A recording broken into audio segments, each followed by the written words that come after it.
Hello friends, welcome back to my channel. तो आज कुछ 20-25 डेज़ के बाद फाइनली मैं अपना वीडियो शूट करने जा रही हूँ।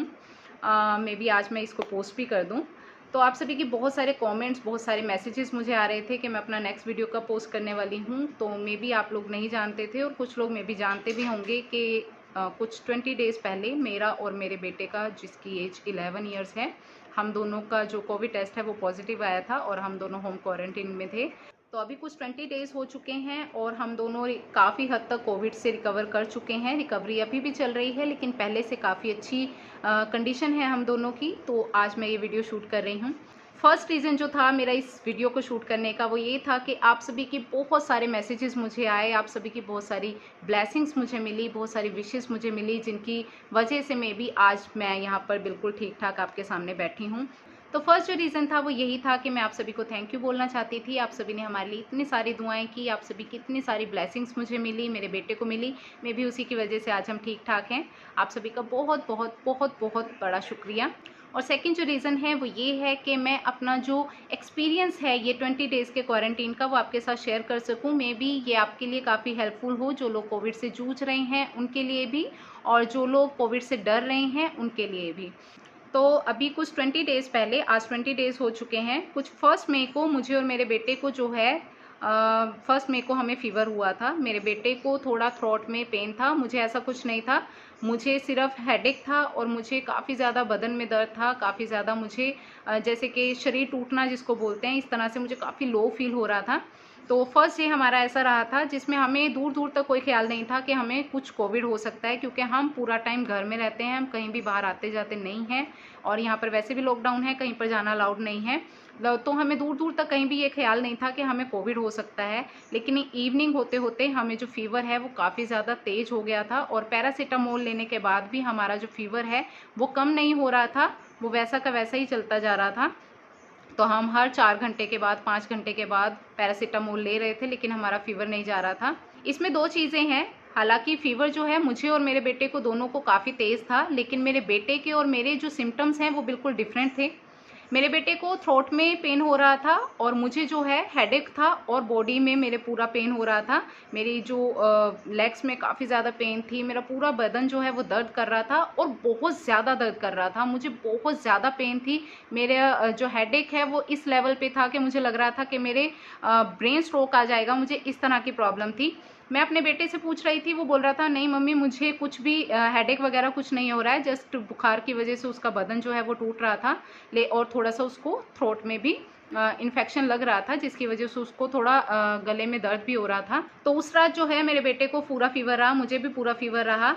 वो आराम से सो पा रहा था, लेकिन मैं बिल्कुल भी आराम से बैठ भी नहीं पा रही थी, मुझे इतना ज़्यादा पेन था। तो पूरी रात जो है मैंने जैसे तैसे निकाली, इतनी पेन के साथ पूरी रात निकाली। तो उसमें हमें थोड़ा थोड़ा आइडिया आ गया था कि हो सकता है मुझे कोविड के सिम्टम्स लग रहे थे और मेरे बेटे को थ्रोट में इन्फेक्शन थी, लेकिन हमें ये डाउट था कि उसको कोरोना हो सकता है या नहीं हो सकता है। लेकिन हमने नेक्स्ट डे हम मॉर्निंग उठे हैं और हम दोनों ने बिल्कुल भी डिले नहीं किया। मेरे हस्बैंड ने हम दोनों को उठाया और हम हॉस्पिटल चले गए। हमने डॉक्टर को चेक करवाया। डॉक्टर ने हमारे जो सिम्टम्स देखे तो उन्होंने यही कहा कि लगता तो ऐसा ही है कि आपको कोविड के सिम्टम्स हैं, फिर भी मे बी ये वायरल भी हो सकता है, क्योंकि उन दिनों काफ़ी वायरल भी चल रहा था। तो उन्होंने हमें मेडिसिन दे दिया और उन्होंने बोला कि आप कोविड का टेस्ट ले लीजिए। हम घर पर आ गए। कोविड का टेस्ट लेने के लिए हम गए तो उस वक्त तक काफ़ी टाइम हो चुका था, उन्होंने मना कर दिया। उन्होंने बोला आप कल आइएगा। तो हम घर पे वापस आ गए। घर पे आने के बाद हमने यही सोचा कि अगर हमें कोविड के सिम्टम्स हैं तो हमें खुद को सेल्फ आइसोलेट कर लेना चाहिए। तो अगर आपको कभी भी ज़रा भी ऐसा डाउट आए कि आपको कोविड के सिम्टम्स हैं, तो आप डॉक्टर को सबसे पहले चेक करवा लीजिएगा। कोविड का टेस्ट ज़रूर लीजिएगा। आप खुद को ये ना सोचें कि ये वायरल हो सकता है, 2-3 दिन में ठीक हो जाएगा, क्योंकि वो जो 2-3 दिन हम वेस्ट कर देते हैं वही हमें डेंजर जोन में पहुंचा देते हैं। तो आप खुद से ये ना सोचें कि हमें वायरल हो सकता है या कोई और फीवर हो सकता है। आप खुद को फर्स्ट तो यही मान के चलिए कि ये कोविड के सिम्टम हो सकते हैं, हमें कोविड टेस्ट ले लेना चाहिए। सेकेंड जो चीज़ है, अगर आपको लगता है कि आपको कोविड के सिम्टम्स हैं तो आप सबसे पहले खुद को सेल्फ आइसोलेट कर लें। बाकी जो मेंबर्स हैं उनसे दूर हो जाएं, अपने आप को अलग रूम में सेल्फ आइसोलेट करें। सेकेंड थिंग हमने ये की कि हमने अपना एक ऑक्सीमीटर जो है वो परचेज़ किया। सबसे ज़रूरी है कि आप अपना एक ऑक्सीमीटर जो है परचेज़ कर लें अगर आपको कोविड के सिम्टम्स हैं, जिससे आप अपने ऑक्सीजन लेवल को मेज़र कर सकें, उस पे नज़र रख सकें। अगर आपका ऑक्सीजन लेवल 93 से नीचे जाता है तो आप डेंजर जोन में आ सकते हैं। उसके बाद आपको हॉस्पिटल में एडमिट हो जाना चाहिए। फिलहाल हमारा ऑक्सीजन लेवल जो था वो ठीक ठाक था, हमें 98 99 ऑक्सीजन आ रहा था, तो हम ठीक थे। उसके बाद थर्ड जो है वो हमारा फोकस था हमारी डाइट के ऊपर। आपको क्वारंटीन में रहकर बहुत अच्छी डाइट लेने की ज़रूरत होती है अगर आपको कोविड के सिम्टम्स हैं तो। आपकी डाइट आपकी इम्यूनिटी को बूस्ट करती है, जिससे आप इस बीमारी से लड़ सकते हैं, इससे निकल सकते हैं। अगर आप डाइट नहीं लेंगे तो आप और भी ज़्यादा वीक हो जाएंगे और ये बीमारी जो है आपको और ज़्यादा घेर लेगी, आपको और ज़्यादा नुकसान करेगी। तो इस टाइम में आपको बहुत अच्छी डाइट लेने की ज़रूरत है, जिसमें आपको वेजिटेबल भी लेना है, चपाती भी लेनी है, फ्रूट्स भी लेने हैं, जूस भी लेना है और आप नारियल पानी भी ज़रूर लें, आपको बहुत ज़्यादा हेल्प मिलेगी। जूस और नारियल पानी आप अपना रेगुलर कर लें, आप दिन में 2-3 बार जूस लें, नारियल पानी लें, जिससे आपकी बॉडी हाइड्रेट रहेगी और आपकी जो इम्यूनिटी है वो लो नहीं जाएगी, आप इस बीमारी से लड़ पाएंगे। तो आपको अपनी डाइट का खास कर ध्यान रखना है। थैंक्स टू माय हस्बैंड, जिन्होंने बहुत अच्छे से हमारी डाइट का ख्याल रखा। मुझे और मेरे बेटे को टाइम टू टाइम कब हमें मेडिसिन देनी है, कब हमें डाइट देनी है, कब हमें जूस देना है, कब हमें नट्स देने हैं, कब हमें नारियल पानी देना है, हमारी ऑक्सीजन चेक करनी है। तो मेरे हस्बैंड ने हमारी बहुत अच्छे से केयर की। चौथी जो चीज़ है वो है काढ़ा। वैसे तो हम नॉर्मल लाइफ में भी हमारा ये नियम है, हमारा ये रूटीन है कि हम काढ़ा जो है वो नियम से अपना डेली की रूटीन में हम एक टाइम काढ़ा लेते ही लेते हैं। लेकिन कोविड के दौरान हमने काढ़ा जो है वो 2 टाइम लिया, सुबह और शाम। आप अजवाइन का काढ़ा ले सकते हैं, लौंग का काढ़ा ले सकते हैं और आपने गिलोय का नाम सुना होगा। गिलोय की जो बेल होती है वो भी आपकी इम्यूनिटी को काफ़ी बूस्ट करती है, तो गिलोय का काढ़ा भी हम ले रहे थे। हम बदल बदल के काढ़ा ले रहे थे और आपको काढ़ा लेने से ये बेनिफिट रहता है कि आपका जो थ्रोट इन्फेक्शन है वो काफ़ी हद तक हील हो जाती है और आपको बहुत ज़्यादा रिलीफ मिलता है। और चौथी जो चीज़ है वो है स्टीम। हमने एक स्टीमर ले लिया। स्टीमर से आपको स्टीम, हम 2 टाइम जो है वो स्टीम ले रहे थे, जिसमें कि आप अजवाइन की स्टीम ले सकते हैं। उसके अंदर मैंने फिटकरी, आपने नाम सुना होगा, थोड़ी सी फिटकरी डाल सकते हैं। उसकी स्टीम हम 2 टाइम ले रहे थे। हमने इस तरह से अपनी डाइट को मेंटेन किया, काढ़ा लिया, स्टीम ली, अपना ऑक्सीजन जो है ऑक्सीजन बार बार चेक करते रहे, जिससे हमें बहुत ज़्यादा हेल्प मिली। तो ये सब जो है हमने अपना स्टार्ट कर दिया था और हम अलग अलग रूम में अपना रेस्ट कर रहे थे। ज़्यादा से ज़्यादा आपको रेस्ट करना चाहिए इस बीमारी के दौरान, जिससे आपकी बॉडी को जो है, आपकी इम्यूनिटी को आपको बचा के रखना है और आपको बिल्कुल भी स्ट्रेस नहीं लेना है। आपको ये नहीं सोचना है कि मुझे बहुत बड़ी बीमारी हो गई है, अब मैं क्या करूँ, ये वो। आपको जस्ट पॉजिटिव थिंक करना है और अपनी जो इम्यूनिटी है उसको बचा के रखना है, ताकि वो इस बीमारी से लड़ने में आपको हेल्प कर सके। तो थर्ड डे जो है हम टेस्ट करवाने के लिए गए, क्योंकि मेरे हस्बैंड हमारी केयर कर रहे थे, हमारे आसपास रह रहे थे, तो मुझे डर था कि कोविड जो है उनको भी स्प्रेड हो सकता है। तो हम तीनों ने जो है वो टेस्ट करवाया, जिसमें मेरे हस्बैंड की रिपोर्ट जो है वो नेगेटिव आई, मेरी और मेरे बेटे की पॉजिटिव आई।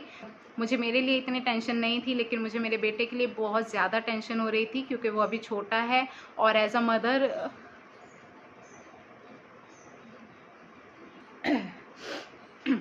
सॉरी। तो मेरे बेटे की रिपोर्ट जानने के बाद मुझे थोड़ी टेंशन हुई कि मैं बार बार ये दुआ कर रही थी कि मुझे बेशक पॉजिटिव निकल जाए, लेकिन मेरे बेटे को ना पॉजिटिव निकले। लेकिन फिर भी हम दोनों की रिपोर्ट पॉजिटिव आ गई। लेकिन मैंने फिर भी खुद को समझाया कि कोई बात नहीं, हम संभाल लेंगे, हम इसका ध्यान रखेंगे अच्छे से। तो हम घर पे आ गए। हम पहले से क्योर कर रहे थे और टेस्ट पॉजिटिव आने के बाद हमने और भी ज़्यादा केयर करना स्टार्ट कर दिया। हमने बिल्कुल भी बाहर, हम रूम से नहीं निकल रहे थे, हम पूरा टाइम घर में भी मास्क वेयर कर रहे थे। तो यहाँ पर मैं मार्क करना चाहूँगी कि अगर आपको ज़रा भी कोविड के सिम्टम्स नज़र आते हैं तो आप मास्क को बिल्कुल भी 1 सेकंड के लिए भी उतारें नहीं और ना ही उसको बार बार अपने हैंड से टच करें। हमने घर में सभी ने मास्क पहनना स्टार्ट कर दिया था। जिसको भी कोविड है वो तो मास्क पहनेंगे ही, जिनको नहीं है वो भी हर वक्त मास्क पहन के रखते थे और सब अपने अपने रूम में रहते थे, कोई किसी से नहीं मिल रहा था। मेरे हस्बैंड हमें जो भी खाना था, हमारी जो भी ज़रूरी चीज़ें थी, हमारी डाइट थी, नारियल पानी वगैरह जो भी हैं, रूम के बाहर रख देते थे, हम वहाँ से पिक कर लेते थे। हम बाहर से बिल्कुल भी कॉन्टैक्ट में नहीं थे। डॉक्टर ने हमें कुछ मेडिसिन थी जो दे दी थी, जिसमें कि आपको कुछ मल्टीविटामिन दिए जाते हैं, विटामिन सी दिया जाता है, कुछ एंटीबायोटिक वगैरह, कुछ ऐसी दवाइयाँ थी जो उन्होंने हमें दी थी, जो हम रेगुलरली ले रहे थे, और उसके अलावा अपनी डाइट वगैरह का पूरा ध्यान रख रहे थे। इसके बाद क्या हुआ, कुछ 3rd-4th डे के बाद हमारा फ़ीवर जो है वो तकरीबन कंट्रोल आ चुका था, हमें फ़ीवर दोबारा नहीं हुआ। मेरे बेटे को फ़ीवर के अलावा और कोई भी सिम्टम्स नहीं थे, तो वो अपने आप को काफ़ी ठीक फ़ील कर रहा था। भगवान की बहुत बहुत कृपा है कि उसको उसके बाद कोई भी सिम्टम्स ऐसे नहीं थे, वो ठीक था। और मुझे जो है थोड़ी बीपी की प्रॉब्लम हो रही थी, मुझे बीपी जो है थोड़ा कभी हाई हो जाता था, कभी लो हो जाता था, जिससे मुझे घबराहट होती थी।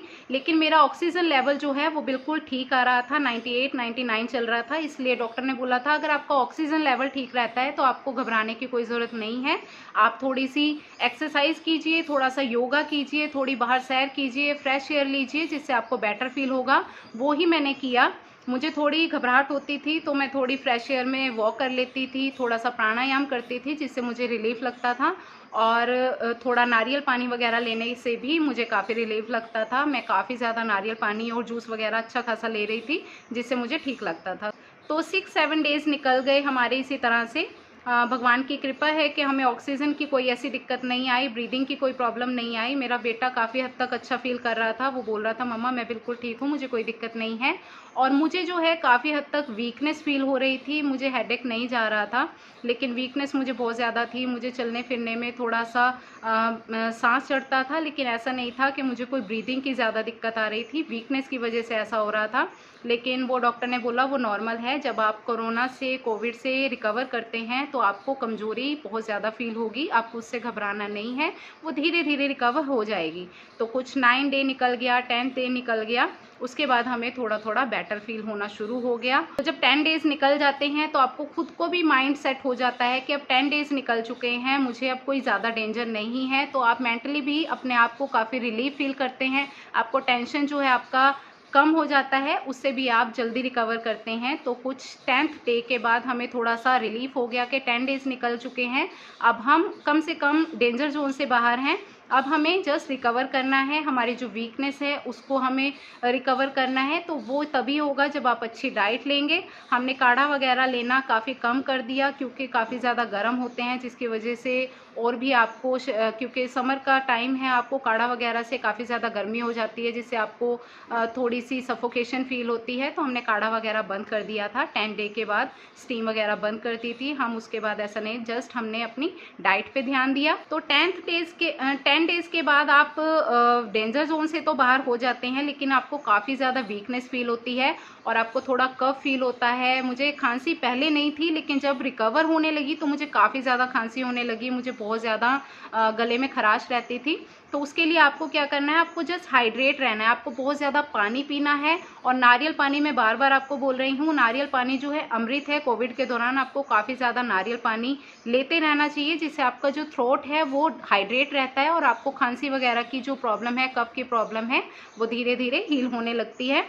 तो कुछ 14 डेज़ के बाद हम क्वारंटीन से बाहर आए, लेकिन अभी भी हम नॉर्मल नहीं हुए हैं, हम धीरे धीरे रिकवर कर रहे हैं। अभी हमने कोविड टेस्ट नहीं लिया है। मेरा ये है कि 21 डेज़ के बाद ही हम कोविड टेस्ट जो है वो करवाएंगे, और अगर वो नेगेटिव आता है तो ही हम ज़्यादा घुले मिलेंगे। तो अभी हम थोड़ा दूर ही रहते हैं और मास्क वेयर करके रहते हैं, हैंड सैनिटाइज करते हैं बार बार, और जितने भी प्रिकॉशंस लेने चाहिए वो हम सब ले रहे हैं। घर में रहकर भी बहुत कम हम बाहर जाते हैं, कोई ज़रूरी काम हो तो ही बाहर जाते हैं, वो भी मेरे हस्बैंड जाते हैं, और उनका भी नियम है कि वो डबल मास्क वेयर करते हैं। और जब आप बाहर जाते हैं तो घर में आने के बाद आप अपने कपड़े जो हैं वो चेंज कीजिए, बाथ लीजिए, उसके बाद ही बाकी मेंबर से मिलिए। ये कुछ बेसिक चीज़ें हैं जो हर कोई बता रहा है, लेकिन जब तक हम उस चीज़ को फेस नहीं करते हैं तब तक हमें ये चीज़ें समझ नहीं आती हैं। लेकिन क्योंकि मैंने वो एक स्ट्रेस झेला है, ना कि खुद के लिए बल्कि मेरे बेटे के लिए भी, और मैं बहुत ज़्यादा डर गई थी, क्योंकि बच्चे को जब इस तरह की कोई प्रॉब्लम होती है तो आपको बहुत ज़्यादा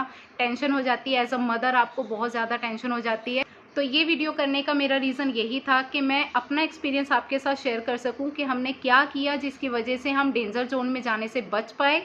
और कुछ 2-3 इम्पॉर्टेंट चीज़ें हैं जो रिस्पॉन्सिबिलिटी मैं अपनी समझती हूँ आपको बताना, कि प्लीज़ प्लीज़ प्लीज़ मास्क को पहनिए। हम घर में रहकर अगर पॉजिटिव हो सकते हैं तो आप लोग तो बाहर घूमते हैं और हल्के फुल्के मास्क लगाकर, जिसको आप बार बार अपने हैंड से टच करते रहते हैं, आप इस बीमारी से नहीं बच पाएंगे।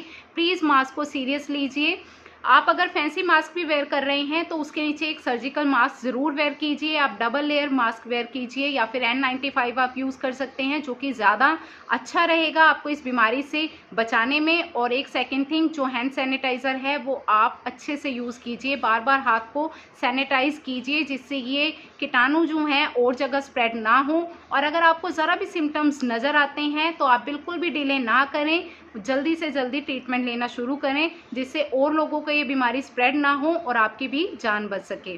तो आई होप कि जो मैसेज मैं आप तक कन्वे करना चाहती थी वो मैं कन्वे कर पाई हूँ। और जो भी अपना एक्सपीरियंस मैंने आपके साथ शेयर किया है, अगर आपके लिए वो 1% भी हेल्पफुल हो तो मेरे वीडियो को लाइक कर दीजिएगा। और अभी तक आपने मेरे चैनल को सब्सक्राइब नहीं किया है तो मेक श्योर मेरे चैनल को सब्सक्राइब कर दीजिएगा।